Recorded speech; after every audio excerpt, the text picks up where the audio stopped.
Hi, everybody. Welcome to Culturama. We're starting the second weekend right now. We still have this weekend and two more to go.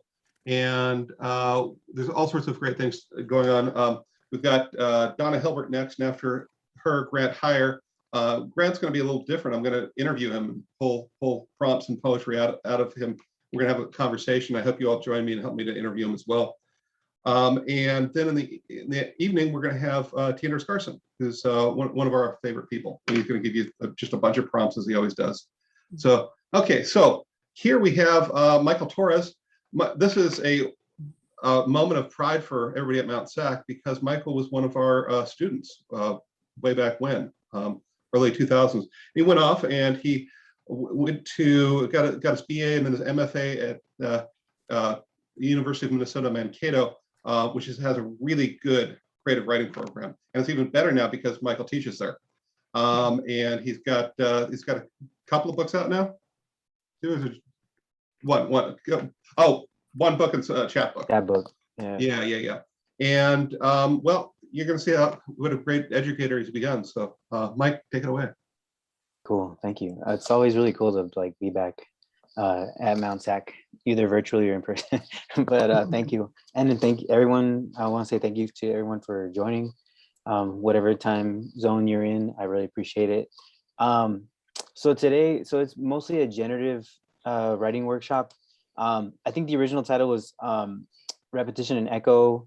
I sort of changed it to controlling or triggering image, but I'll explain it. They sort of are they can be synonymous, and I will probably do like a short mini lecture. But I actually, even though there are a lot of people here, I want to see if I kind of want to gauge the room, and just like I'll call out people as I see them on the screen, but I just want to know sort of your relationship to poetry or / your experience with poetry, just to sort of get a gauge and a sense of the room. So how about we start with have Nancy F right next to me in the window. Sorry, taking time to unmute. I actually started off as a poetry major when I first got into the creative writing program in undergrad, but then I kind of switched gears pretty quickly to short story. And now I'm kind of circling back, I think, and writing flash mostly. So it's like as close to poetry as I can get within the prose world. Cool. Thank you. Welcome. Lavina Blossom? Lavina, yeah. Lavina, thank you. I have an MFA in poetry from UC Irvine, and long time ago, and I went for periods where I wasn't writing much since then, but probably in the last, nearly 20 years now, I've been in a writing group and trying to, I hate sending them out, so, but I do have a book and a chapbook that I'm starting to send around, and I'm writing pretty steadily. Cool, thank you. And thank you for being honest about all that, about the process of all the publication process is such a, yeah. Oh, yeah, it's awful. But thank you for sharing. Thanks and welcome. Nina Lewis. Hi, sorry, my voice is about to go.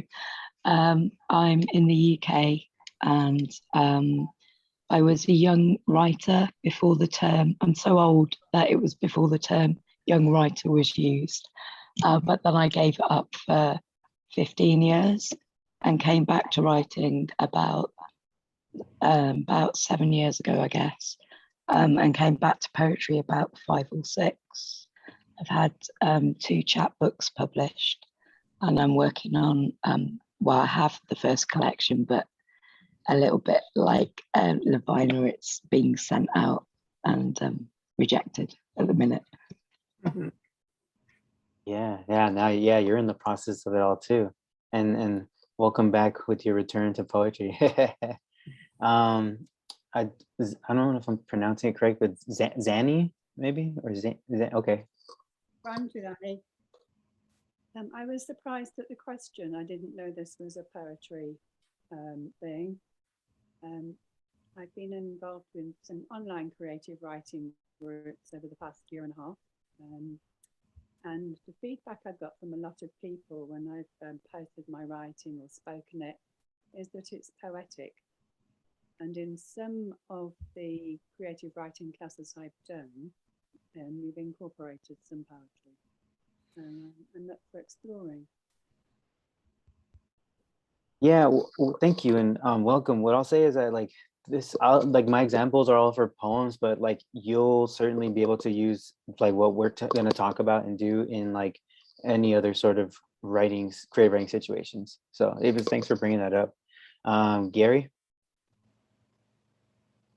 I think you're muted still. I'm an aquatic ecologist by training, so I have no poetry or creative writing training other than a class in high school way back in the last century. I started writing poetry as an adult when my kids were born in the 90s, and wrote a lot of nature and also family poems that I sent out and were published by various small reviews. And then I kind of had a hiatus and got involved with other creative pursuits. And occasionally a friend would ask me for a poem for, something they were editing.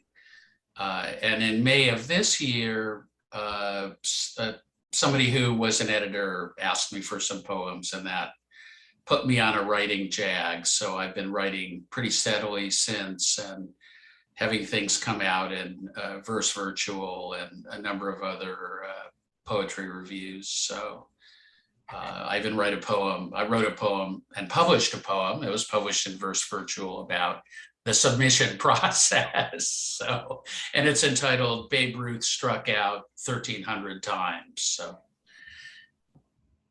Very cool. That's like very fitting. Yeah. Welcome. Aruni.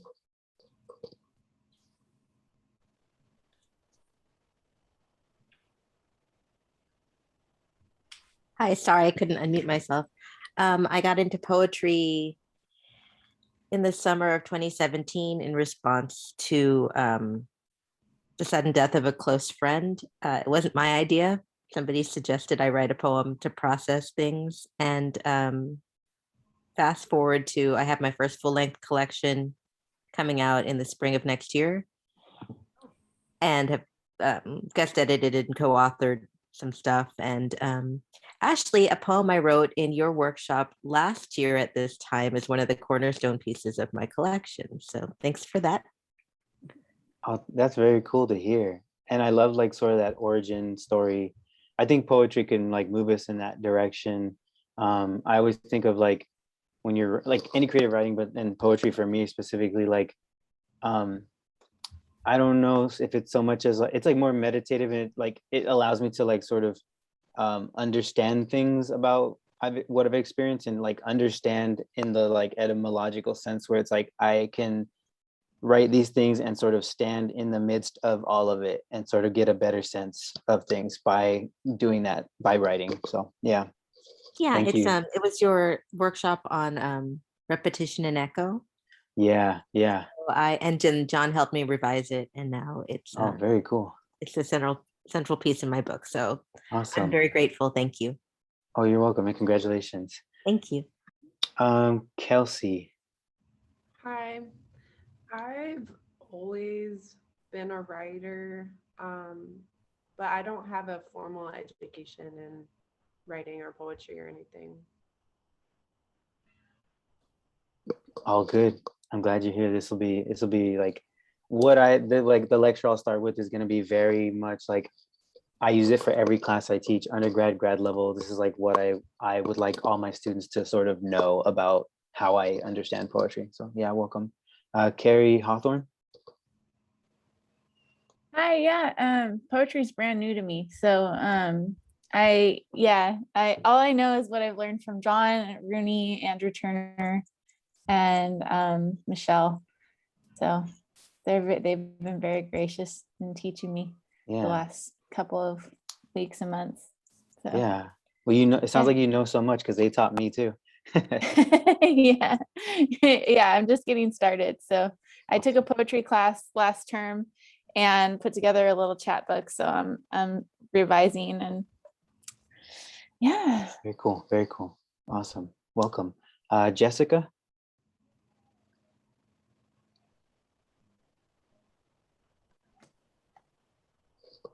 Or if not, maybe we'll come back. What about Carly? Hello. Hi. Hey, thanks so much to Aruni for telling me about this awesome set of events. I've been writing for a really long time and studied poetry in undergrad, but then kind of life happened and I did a bunch of other creative stuff, but also just, life happened. And in the past couple of years, I've gotten back into writing and I'm taking a class at UCLA Extension right now with Rick Bursky. That's awesome. And I'm getting my first poem published next spring. So I'm super excited to be here and learn more from everybody. Awesome. Congratulations and welcome. Marianne Brez? Hi.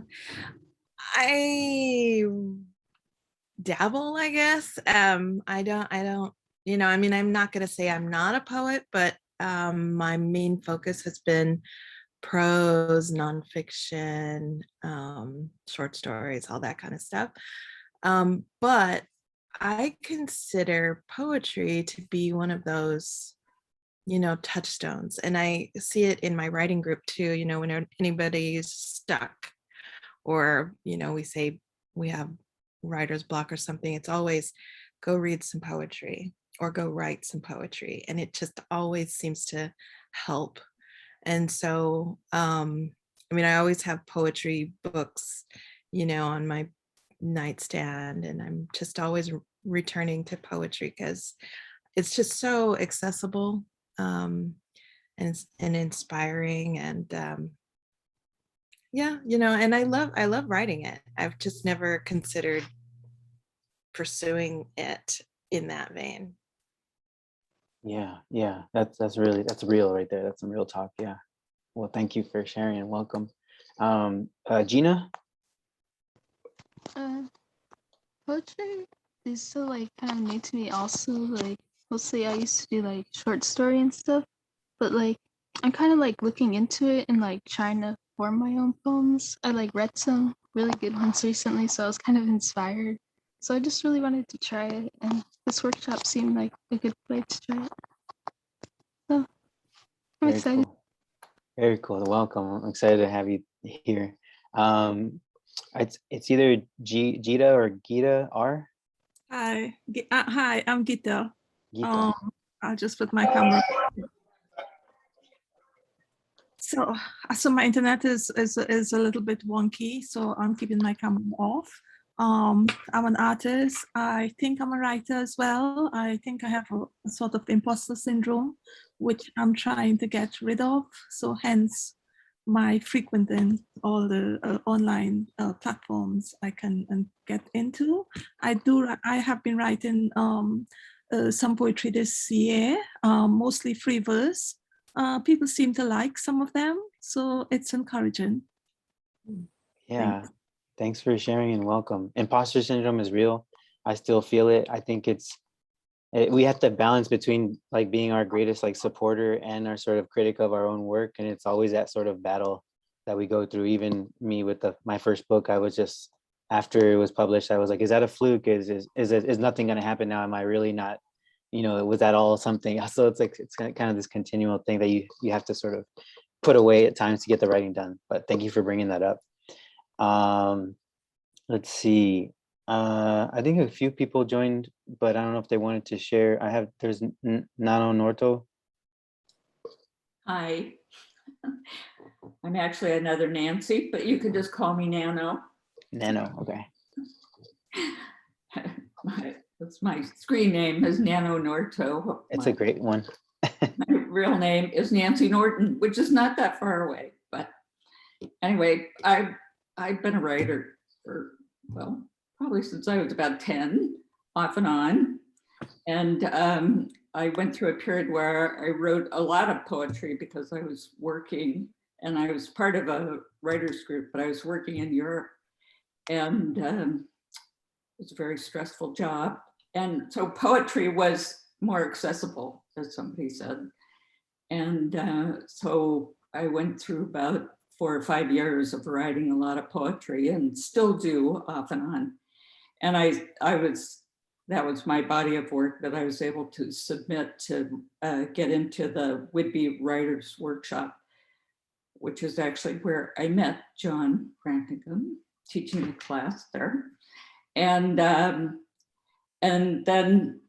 after being in the workshop for a couple of years, I went back to my first love, which is fiction writing. And I worked on a book there, which I had sent around some unsuccessfully. But some of my poetry has been published in different journals. So it's great to, I've been away from writing for a while. The last couple of years have been hard on all of us. And so I'm really interested in jump-starting my writing again with these classes. So it's great to be here. Yeah, welcome. And whatever, because I have a bunch of examples, as I mentioned, whatever I don't get to, because a lot of them are like links to poems on the internet, I will put in the chat, you know, at the end if we don't get to all of them, so you can have them as like prompts and you'll sort of know what to do with them because of how we're going to be doing them throughout this workshop. I think there was only a couple more people. I think they showed up a little bit later. So I just wanted to know, you know, what your relationship to poetry was, or your experience with poetry. And I think there's, let's see, Perry. Hi, sorry for popping in late. Poetry has been a big part of my life since I was a kid. My mom went to school for literature and really loved poetry. And so she kind of read me poetry since I was like a little kid. But I didn't really start writing poetry seriously. Seriously, I didn't start writing poetry again from like being like younger until probably about 2 or 3 years ago. And I only really started taking it seriously and like going to workshops and putting my stuff out there probably around June-ish.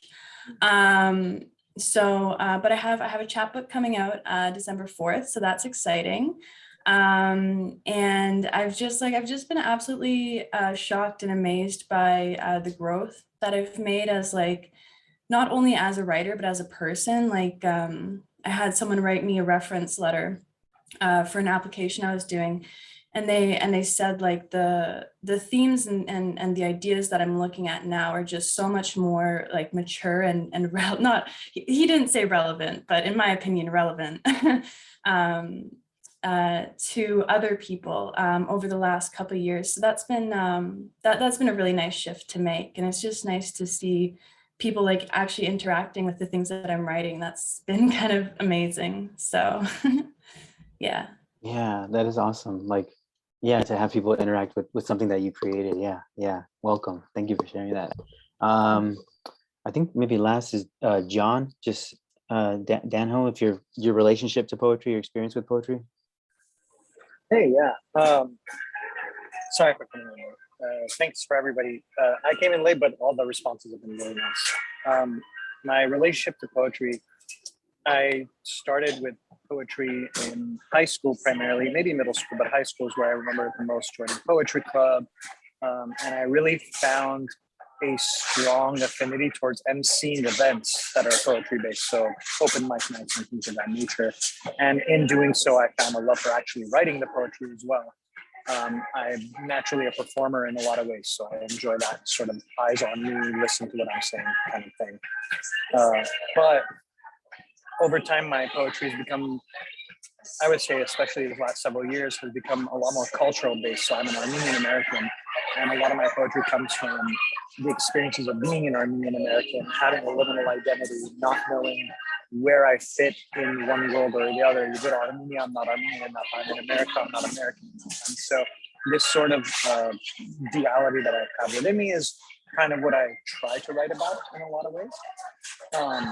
Especially, like I said, now, last year, there was a huge war in Armenia, and so it's rocked the whole diaspora and everything. And so I'm finding art and poetry as a way to express these inherited traumas that we have as Armenians, having gone through the genocide and everything. So yeah, that's kind of my relationship to it now as an adult. And when I was younger, it's just young poetry. It's not, it's all those little, little emotional, self-centered and fun things that we all go through and that are valid, but I've outgrown them. So Yeah. Welcome. Thank you for sharing that. And yeah, I had part of my start when I was at Mount Sac was in like spoken word open mic scenes, which I really loved because there's a certain sort of intensity and strength that you have to bring to the performance of the poem too.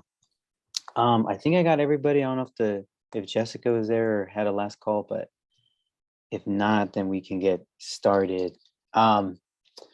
So we have a range of experiences. So I guess I'll just, the first thing I want to say, like with every class that I teach, I always stress the importance of imagery and images, like a concrete image. I always, the thing I'm always asking my students is like, well, what does this look like? What does this thing look like? What does it feel like? What is it, what's the smell? What's the texture of it? What's the taste of it? So like, whenever I talk about imagery, I'm not just talking about the like visual aspects, but I'm talking about sort of trying to get in all the other sort of things that make an image more full.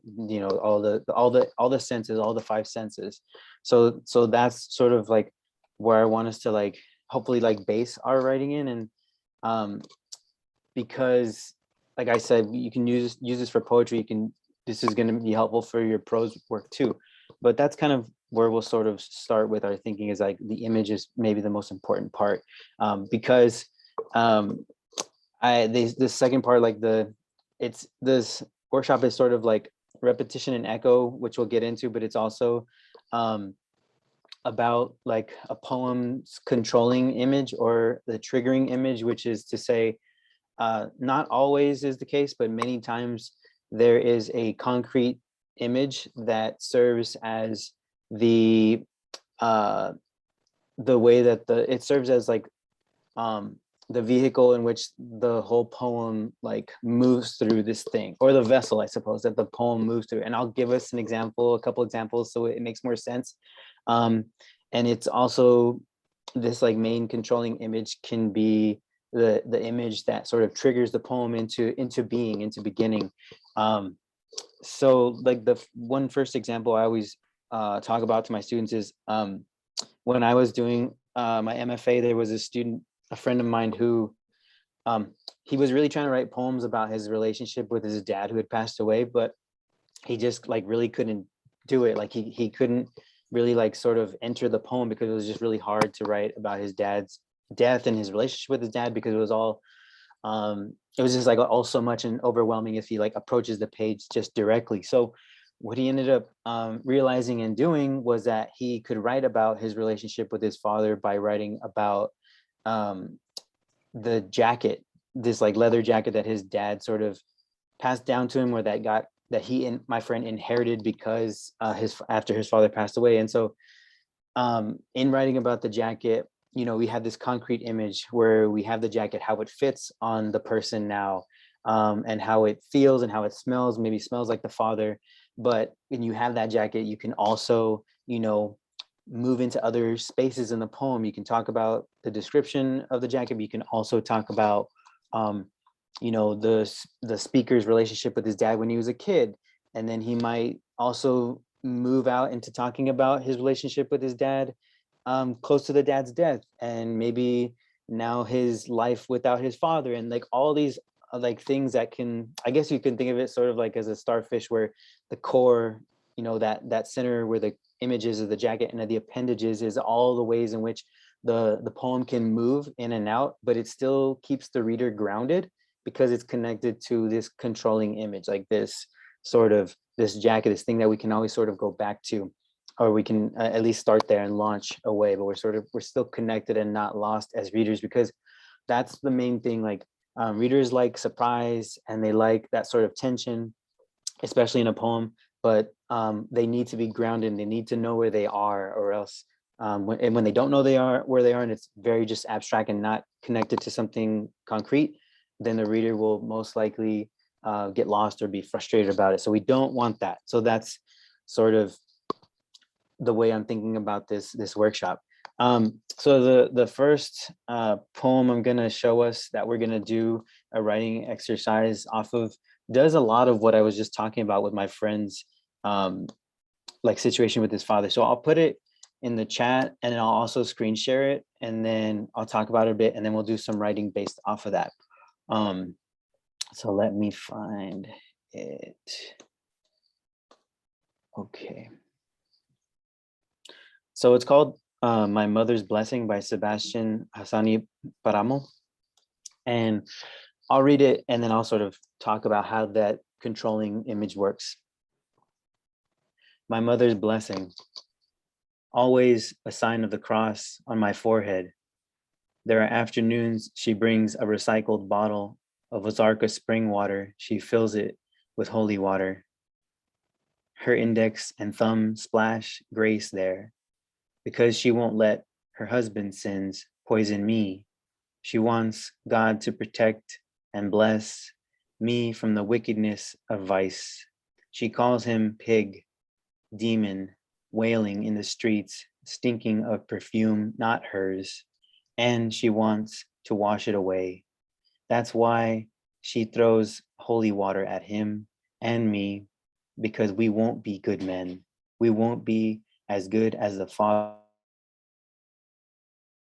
with his sermon. And I always want to line up for the body and blood, but it's been years since my last confession, and I don't know where to begin, Mother. So basically, for me, the controlling image is like this like holy water that the mother uses.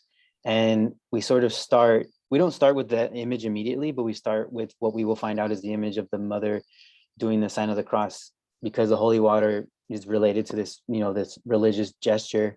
And then he brings us into that main image of it being the recycled bottle of water that is the holy water.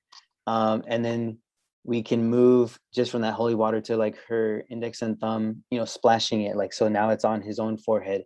And he moves further out into this sort of abstract area, saying like, because she won't let her husband's sins poison me. And so it's just still has to do with like right and wrong, good and bad. And we can talk about the father, and then we go further into, what she calls him, pig, demon, but we're still sort of connected to this holy water. And then how the mother wants to wash it off of her own son. And then he circles back. So this is a sort of, the echo of it, right? That's why she throws holy water at him and me. And then, there's this whole idea of being a good man, or being like father, like capital F, like the priest and God, and all of it is sort of mixed up, or mixed in and meshed, but you never really get lost, because we still have that one image. It's not like we're not dealing with many, concrete, many controlling images. It's the one of the holy water. It's not like, I don't know, it's not like a candle or something, or like like a necklace or something. It's the holy water, like, is the thing for sure.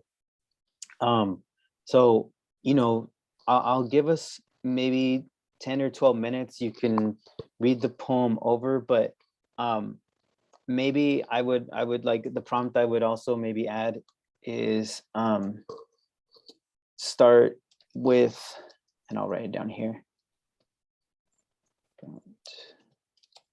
Start with something someone offers you. So it doesn't have to have anything to do with religion, but like this will be the prompt. Start with something someone offers you, and then you can describe that in a sort of concrete, imagistic way.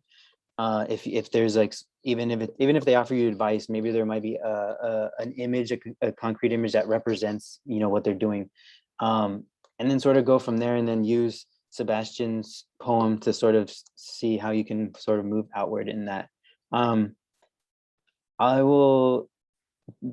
stop sharing, or do people want me to leave that on the screen, the poem on the screen, or do we all have it?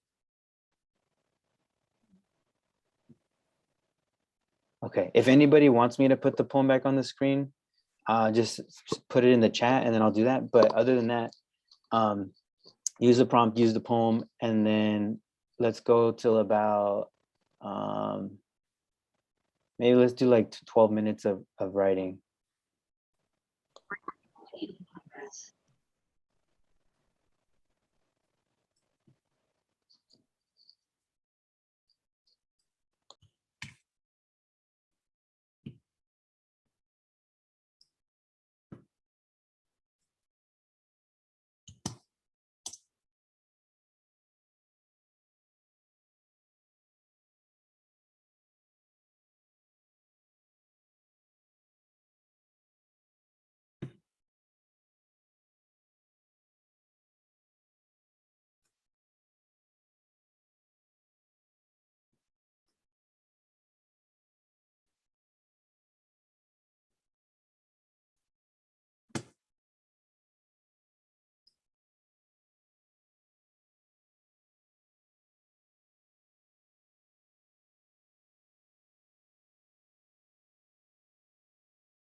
Okay, we got about 3 more minutes on this prompt, and then we'll move on to the next one.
All right.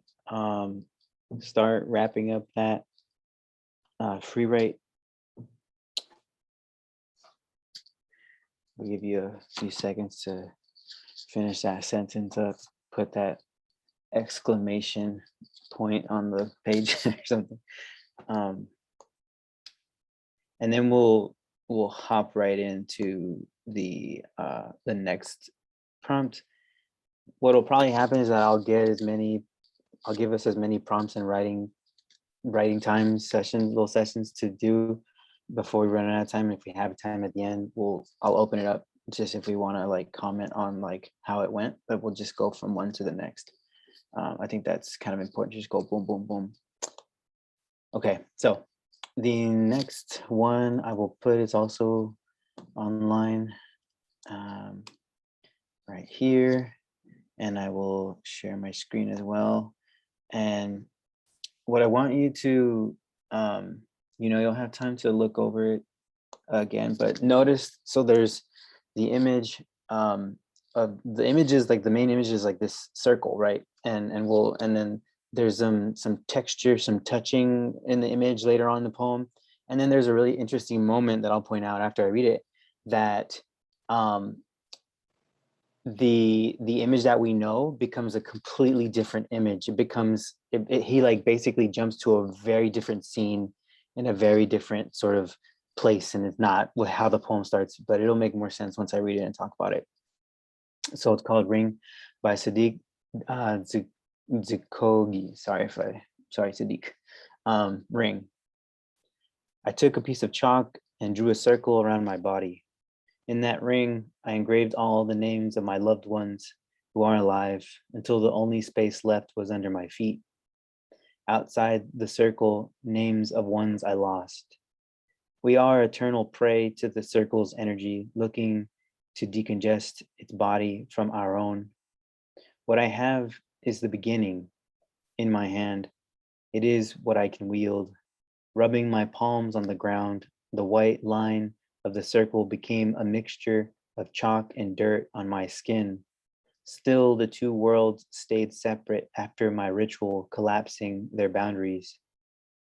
I unrolled my prayer mat on the melting snow, sat facing a frozen lake, imagining the sun probing through the ice 4 inches thick, a man idling in the middle, his machine drilling a wound in the solidified water, ice fishing.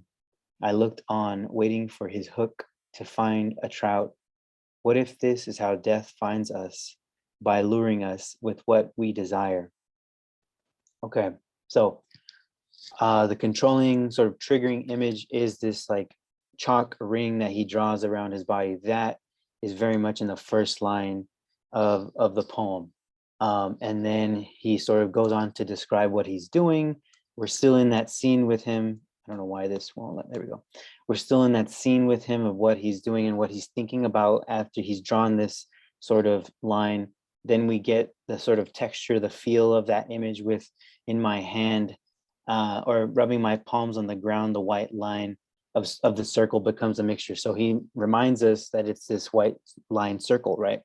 And he can talk a little abstractly about it because we're still, grounded by the image.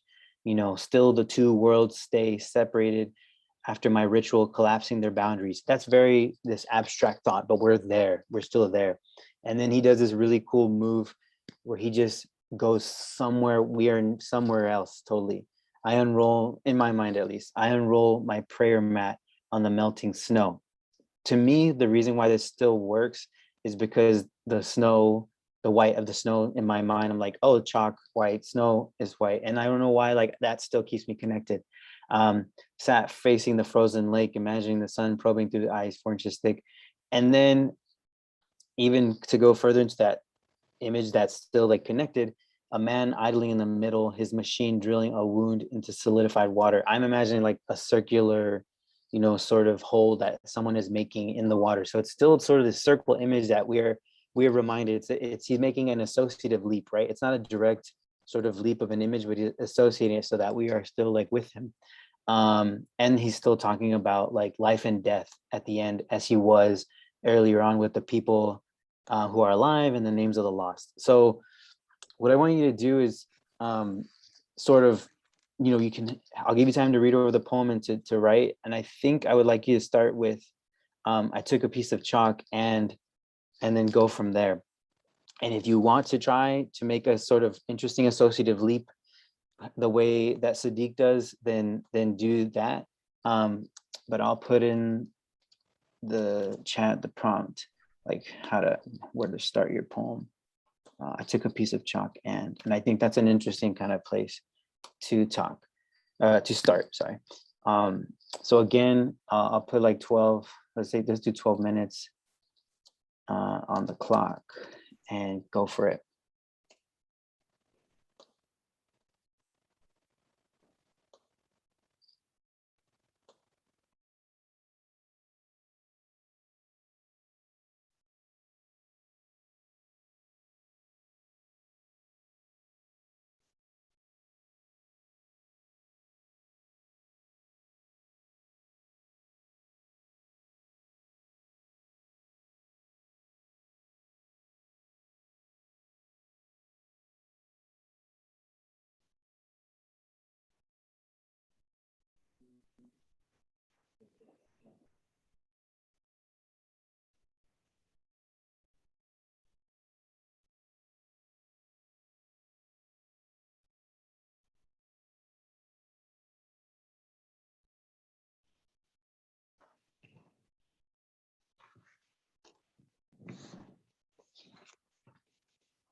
Okay, about 3 more minutes and then we'll move on.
Okay, if you're working on this exercise, start finishing it up.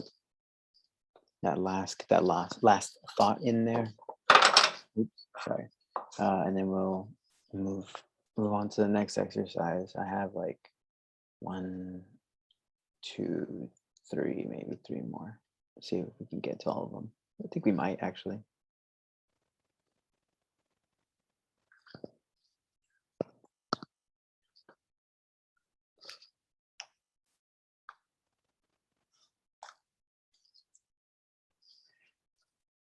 Okay. For this next one, I've been calling it them free writes for a long time, but something sounds like a lot of pressure on the phrase free write.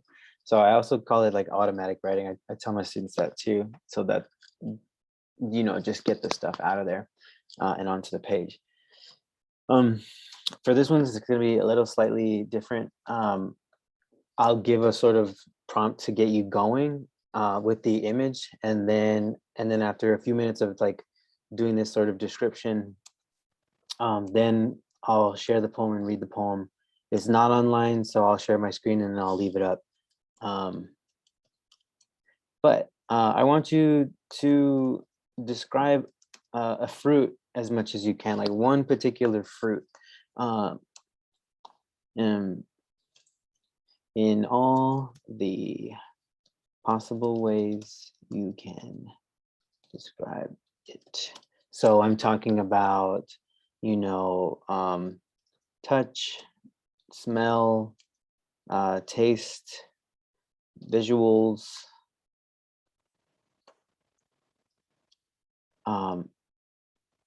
sound, like if there's a sound it might make at some point. Yeah, I was like, are those all the five? Yeah. So start with that. Any fruit you want. Here's the prompt. Describe a fruit as much as you can in all the possible ways you can describe it. Touch, smell, taste, visual, sound. Just get really any small detail that's coming up as you're thinking about this. And actually, I just want you to, as much as you can, try to describe this fruit so well.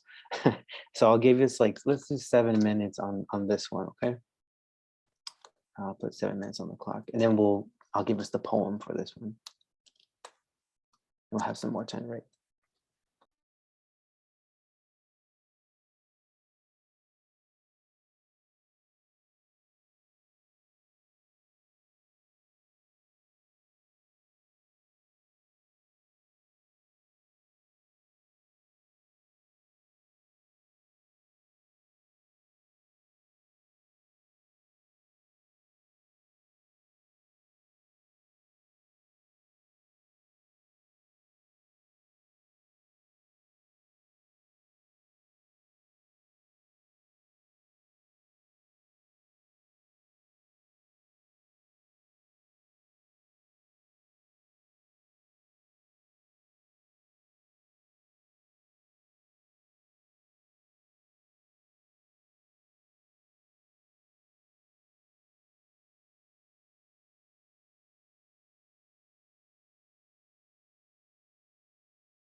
another couple more minutes, and then we'll get the poem and the rest of the prompt.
Okay.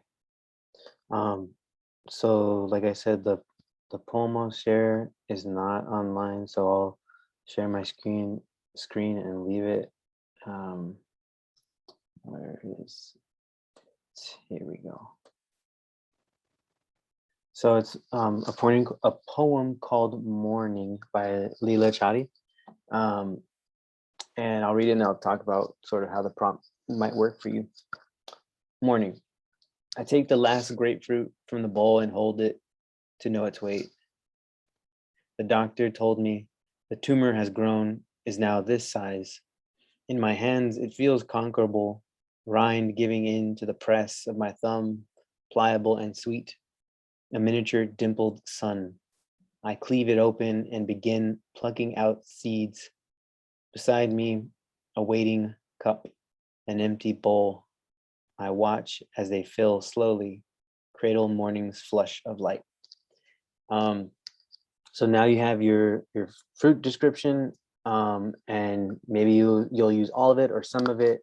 But I think one way to sort of approach this next part of the exercise is like, what is this fruit comparable to, and maybe in size or in weight or something like that, as Chadhi does. So like I said, I'll leave this poem up, and I'll give us maybe 10, like 12 minutes again to write. And I'll just type it in here in the prompt.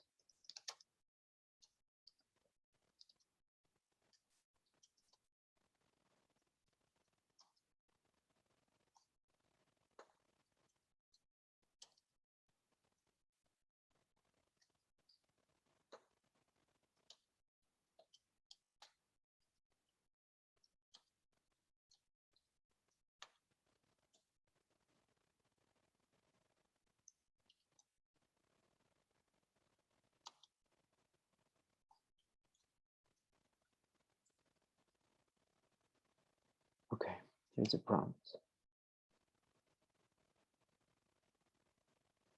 Yeah, everyone can write a whole chapbook of fruit poems and just call it basket. All right, let's do 12 minutes on the clock.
All right, about 3 more minutes on this one.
Okay.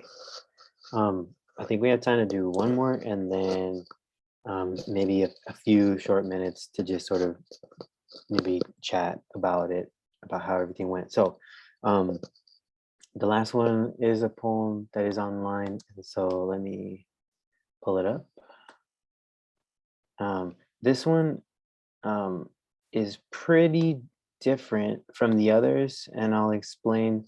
Like, there's still this sort of image that runs through the poem, but this is one where like we have like a single image of something, which is the comma, right? And that makes perfect sense why Jake Skeets would title it that.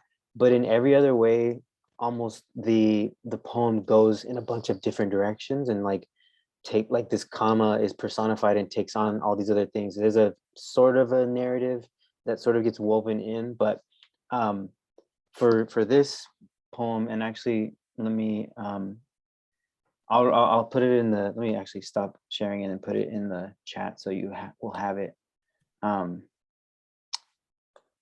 What I like you all to do with this after I read it as a prompt is to sort of pick a different, you can pick a comma or you can pick any other sort of punctuation mark or maybe a letter if you'd like to, and like sort of use that as the way that Jake Skeets does. So let me read it, comma.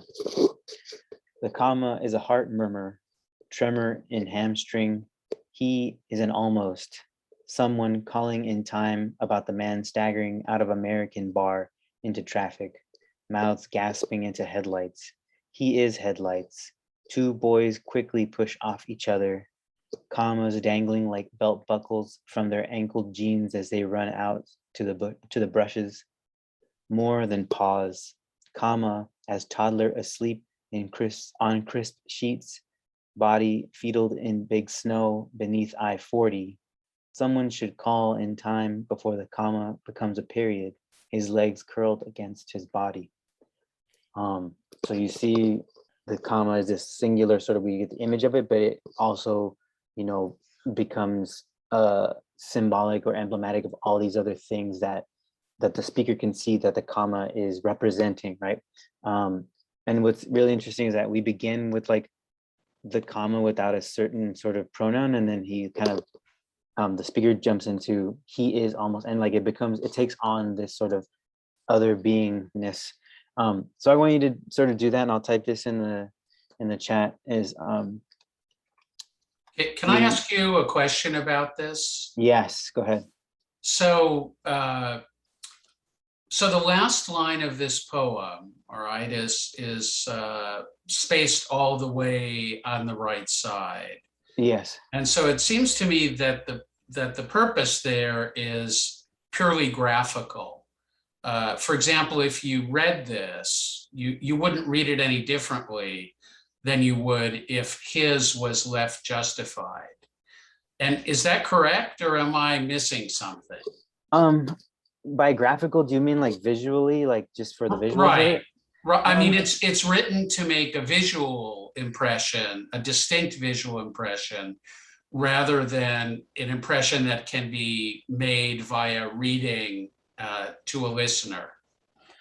I don't know how Jake Skeets would actually read this poem, but to me, it seems like the end is making an emphasis on the fact that, like, you know, before the comma becomes a period, and then there's a comma, and then there's this huge space, which the space, whether or not he takes time in like actually pausing while reading the poem, is, I think, representative of, you know, what happens in this space. And in this moment, in this like short little narrative, it's like what happens to this toddler who's asleep in the snow outside, and this big space would then turn, you know, his legs curled in against his body and turn him into a period mark. So there's the visual aspect, but it's also, I think, the spacing is like representative of this sort of moment, this urgent moment for this baby in like this tiny part of the narrative of the poem.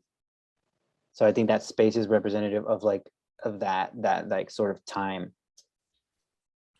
Okay, but you don't think he, for example, pauses for 20 seconds if he's reading this to an audience? Well, that's the thing, like he may or he may not. I haven't heard him read this poem, like I've heard him at readings, but he might. And I think someone like reading along would be like, okay, that makes sense that he does that. I don't know how long he would pause, but I mean, if I did something like this, there would be a pause for that sort of dramatic effect or representative of like the content. Okay, thanks. Yeah, for sure. Good question. Yeah, so the prompt basically kind of follow along with this: use a punctuation mark or like a letter, and you know, create as many different, I'll call them narrative appendages as you want. This is, and I'll just say play. Like, just be very playful with what this punctuation mark or letter can sort of represent. And I believe, yeah, so the link is in the chat. I'll give us, we'll just do till 45, then we'll just wrap up then, and then that'll be it. So go ahead.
Okay, if you're still writing, that's cool. We have like maybe a couple minutes. I just want to put in the chat the prompt we didn't get to, which was begin with the conversation.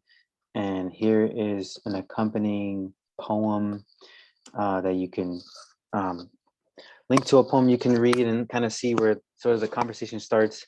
There isn't as much, there's like the silverfish is sort of the beginning, like the trigger for it. And then we learn more about the relationship between, I think, father and daughter in this poem, but you sort of start grounded in this place, and then it kind of goes out further until the very end where you sort of realize sort of what the father thinks about the relationship and like his sort of bond to his daughter. So yeah, I don't know, there's like one more minute. If you know, people could put in the chat if there was a particular prompt they liked.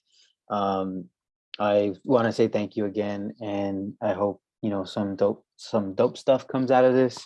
And yeah, hope you all also enjoy the rest of your time at Culturama.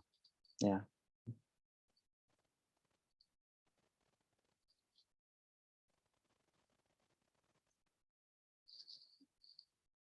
Yeah, you're welcome. Yeah.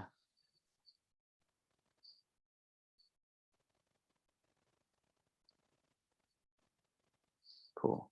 Awesome.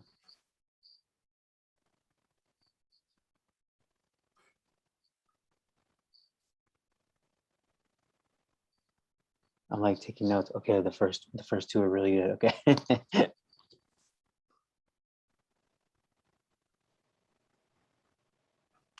Persimmon. Even the word persimmon is such a great word. Very cool.